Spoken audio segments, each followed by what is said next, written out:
நாம் இந்த வீடியோவில் என்ன பற்றி பார்க்க போகிறோம்னா, அமேசான் பிரைம் வீடியோவில் சிஸ்டம்னு ஒரு படம் வந்தது. டைரக்ட் ஓடிடி ரிலீஸ் தான், புது படம் தான். இந்த படத்தில் வந்து நம்ம சோனாக்ஷி சின்ஹா, அதுக்கப்புறம் நம்ம ஜோதிகா மேடம், ரெண்டு ஜாம்பவான்கள். ஒன்று பாலிவுட் ஜாம்பவான் சோனாக்ஷி சின்ஹா, இன்னொன்று நம்ம தமிழ்நாட்டு ஜாம்பவ பெண்மணி திரு ஜோதிகா சூர்யா அவர்கள். அவங்க இந்த படத்தில் நடிச்சிருக்காங்க ரெண்டு பேருமே. என்ன கதைனா, சோனாக்ஷி சின்ஹா வந்து ஒரு வக்கீல், அவங்க அப்பா வந்து மிகப்பெரிய வக்கீல். படத்தில் அவங்க அப்பாவுக்கு தெரிஞ்ச ஒரு பிஸ்னஸ் மேன் பாம்பேயில் வந்து ஒரு தப்பு பண்ணிடுறான். ஒரு தப்புனா, அவன் வச்சிருக்கிற ஒரு பப்பில் வந்து உண்மையாக நேர்மையாக வேலை செய்கிற ஒரு எம்ப்ளாயை வந்து ஒரு பொய் குற்றச்சாட்டு சொல்லி ஒரு பொய் கேஸ் போட்டு அவனை ஜெயிலுக்கு அனுப்பிச்சு கட்சியில் அந்த எம்ப்ளாயை வந்து ஜெயிலில் வந்து சூசைட் பண்ணி செத்துடுறான். ஸோ அந்த எம்ப்ளாயி வந்து ஜோதிகாவோட தம்பி தான் அந்த எம்ப்ளாயி, இந்த பிஸ்னஸ் மேனோட பாரில் வேலை செஞ்ச அந்த எம்ப்ளாயி அவன் தம்பி. ஸோ அவன் தம்பி சாவுக்கு நீதி கிடைச்சான்னு சொல்லிட்டு ஜோதிகா தான் ஒரு சஸ்பென்ஸ் த்ரில்லராக அந்த படம் நடிச்சிருப்பான். சோனாக்ஷி சின்ஹா வந்து ஒரு கத்துக்குட்டி, புது அட்வொகேட்டு. ஃபஸ்ட்டு ஒரு சின்ன கேஸில் ஜெயிப்பா. அதுக்கப்புறம் தன்னோட அப்பா வந்து மிகப்பெரிய வக்கீல், மிகப்பெரிய ஆளுமை கொண்ட கோர்ட்டில் அவர்.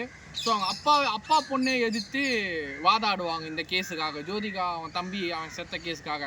அதுக்கப்புறம் ட்விஸ்டாக எல்லா உண்மையும் ஜோதிகா அவள் கண்டுபிடிக்கிறா. சோனாக்ஷி சின்ஹா வந்து கட்சியில் ஜோதிகாவே எல்லா உண்மையும் சொல்லிடுறா கண்டுபிடிச்சிட்ட பிறகு. இதுமாதிரி உங்கள் அப்பா வந்து எங்களுக்கு நீதி கொடுக்கல, என் தம்பி அதான் இறந்தான் ஒரு பொய் சொல்லி குற்றச்சாட்டில்.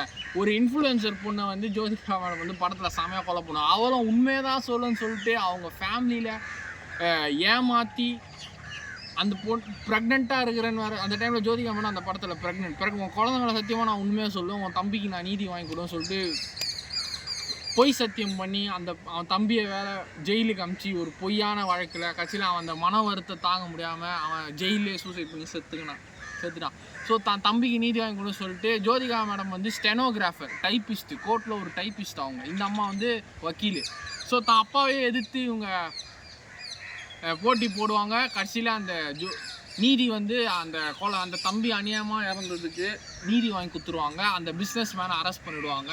ஸோ செம ஒரு கோர்ட் ட்ராமா த்ரில்லர் தான். எப்படி அவன் செத்தான், எதனால் செத்தான், யார் தப்பு, அவ்வளோ அழகாக போச்சு. ஸ்க்ரீன் ப்ளே நல்லாவே இருந்தது. அமேசான் பிரைம் வீடியோவில் இருக்குது. ஒரு நார்மலாக இருக்குது, ரொம்ப ஆஹா ஓஹோன்னு இல்லாமல் நார்மலாக இருக்குது. ஃப்ரீயாக இருந்தால் 2 hours படம் தான். ஃப்ரீயாக இருந்தால் போய் பாருங்கள், அமேசான் பிரைம் வீடியோவில் இருக்குது. நீதி வாங்கி கொடுத்துருவாங்க. கடைசியில் இவளும் ஜோதிகாவை காட்டி கொடுக்க மாட்டான், சோனாக்ஷி சின்ஹாவை. கடைசியில் அது ஒரு ஃப்ரெண்ட்ஷிப்பு, காட்டி கொடுக்க மாட்டான். நீதி கிடச்சிருக்குல்ல, அது ஒரு அநியாயம் நடந்துக்கும் போது ஒரு வக்கீலாகவும் காட்டி கொடுக்க மாட்டான். தான் அப்பாவே ஜெயிச்சிருவா. அப்பா தான் நான் தான் பெரிய வக்கீல், நான் தாங்கிற ஒரு அகங்காரப்படியே தான் பொண்ணுக்கிட்டே கடைசியில் தோத்தார் இந்த ஜட்ஜி. வேறு லெவல் ஸ்டேட்மெண்ட்டு. நல்ல ஸ்டோரி தான். இன்ஃப்ளூயன்சர், இந்த பணத்துக்காக ஆசைப்படுற இன்ஃப்ளூயன்சர் தான் இந்த உலகத்தில் அதிகம் ரொம்ப. ஸோ அதுக்கு பொய் சாட்சி பொய் சாட்சினா அவனுக்கு 4 கோடி ரூபாய்க்கு வீடு வாங்கி கொடுத்தாரு ஒரு பிஸ்னஸ் மேனு. நான் கதடா, பணம் வந்தால் போனம் கூட எழுந்துக்குவாங்க, உண்மைதான் போல். அதனால் உண்மையாக இருங்க.